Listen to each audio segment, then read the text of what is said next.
a lot of times when we have groups coming to see the fountain in Israel, what's been repetitive a lot with Israeli groups is that they'll say, why is it just here? It needs to go out. It's bigger than where it is right now.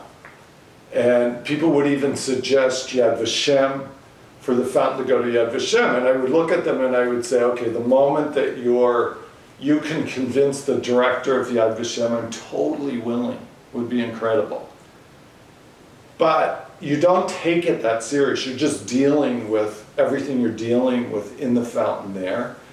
But then at one point in time, through a lot of circumstances, a lot of chain of events, we started to build the fountain in Auschwitz-Birkenau, which I looked at it and I thought, this is in a way much bigger than Yad Vashem. There's a whole sense of, at the gates, which the prisoners referred to as the gates of hell, we're 300 meters now with the Fountain of Tears from those gates. And you start in a way to sort of rest within that. You never get fully a chance to rest, but you're just dealing now with what does it mean, what does the voice say within this place now? What wilderness, which Birkenau in Jewish memory is a massive wilderness, but it's like, it's now why the United States? Why Texas? Why Austin? You know, for me, none of those words meant much other than a relationship with a few close friends that I can't mention their name.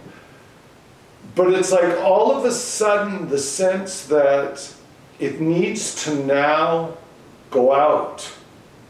It needs to be seen somehow.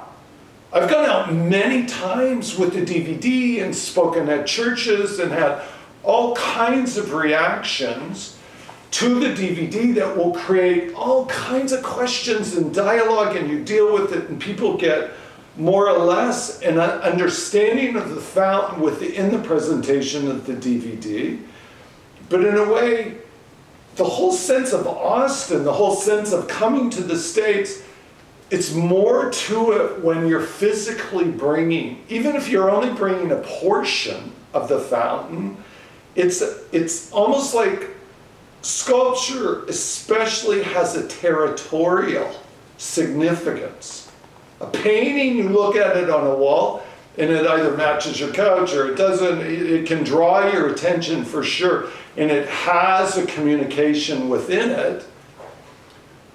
But sculpture's territorial. It's like where it is, it's there. It somehow affects. And so in a sense of bringing a portion physically here, don't have any idea, in a sense, what it means. But it's again responding to what you're feeling is something that's supposed to happen, and you answer why their questions maybe a year later, maybe.